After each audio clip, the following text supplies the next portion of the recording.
Hey guys, today we'll be reviewing Star Wars Legion from Fantasy Flight Games.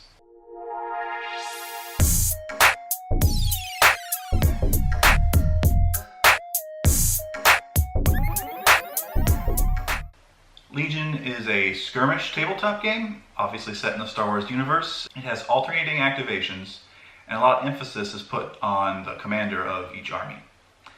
I've heard a lot of people compare it to 40k. I can't really speak to that, I've never played 40k, but to me it reminds me a lot of Bolt Action.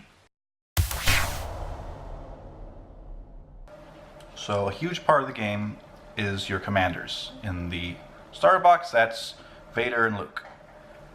So the first thing that happens every round is commanders make an initiative bid with these cards. As you can see, there's some generic ones and some commander-specific cards. So they both make an initiative bid.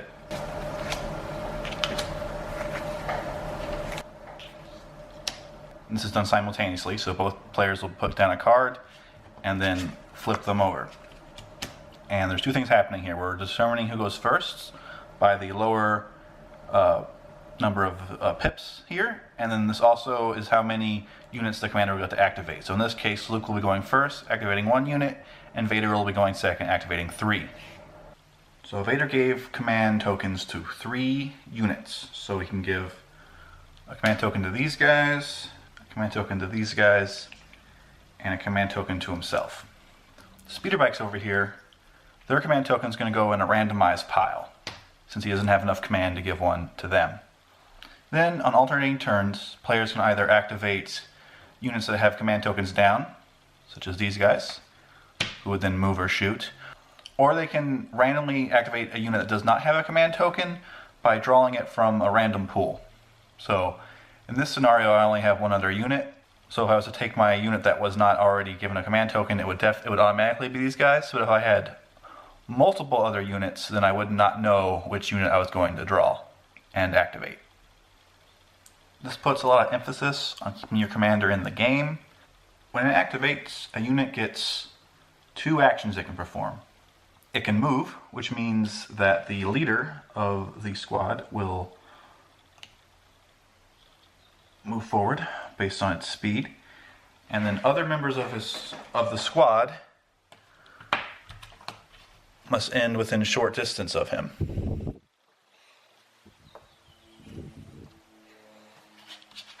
They also can perform aim actions, which allow them rerolls when they shoot, or dodges, which allow them to negate incoming attacks. For the stormtroopers to shoot at these rebel troopers, they'll roll dice, 1 for each member of the squad. So that's 1 hit symbol, and then 1 surge, which for stormtroopers turns into a hit symbol. So that's 2 hits. Now the rebel troopers will roll defense dice for each hit. It's 2 of these, and they're both blank. So 2 rebel troopers are removed.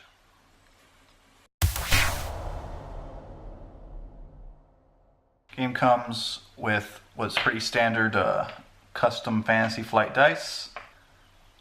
There's only 3 of each in the starter set, so if you want to have all the dice you'll probably need to buy an extra dice set. There are several movement tools that are reminiscent of Armada. They work perfectly fine. There's a plastic range ruler.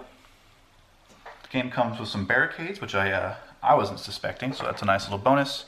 A game like this obviously needs terrain.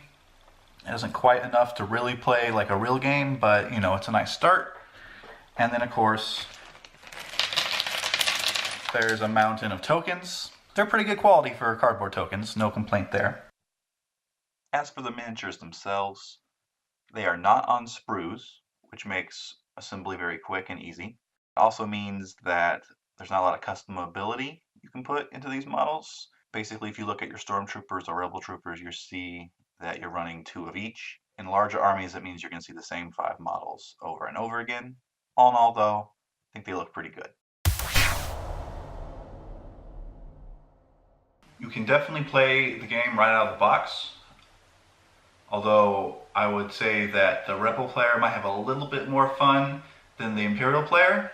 You can buy just a box, glue the figures together, and be playing in 30 minutes.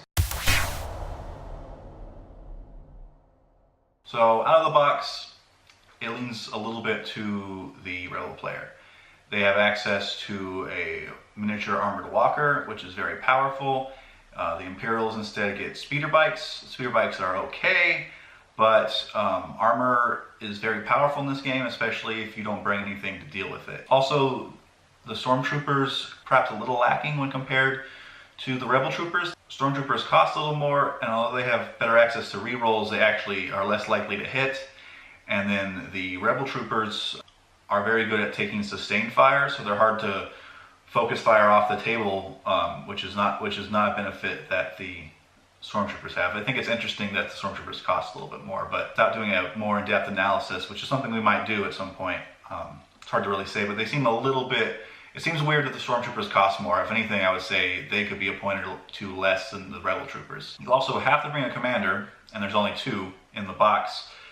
Vader's quite good, but he's much more expensive than Luke is, and you definitely need to put more upgrades on Vader, whereas Luke, you can kind of just take him as he is. So that's another issue that an Imperial player will run into. But of course, there's a lot more coming out for the game, and as we get more and more models, we'll probably start playing higher point costs, and then a more expensive commander probably isn't as big of a deal. So those would be my concerns about the balance. So I guess the question is Legion for everyone. So Legion's a relatively simple war game, and because it has a Star Wars license, it can appeal to lots of people, which makes it a pretty good gateway game. Obviously there's a little bit of gluing you have to do, but that's not hard, and if you're not going to paint, then you're pretty much, you can get going pretty fast. So if you're someone that's played X-Wing or Imperial Assault, and this is your first, true war game, I think you'll be fine. Really, the question is, how much does Star Wars matter to you? If you already are invested in a sci-fi skirmish game like 40K or Gates of Antares, do you need this game? I don't know. Do we need any of these games, right? I think the starter set's a pretty good deal for your money, and if you're a Star Wars fan that likes war games, I think you're probably going to want to pick it up.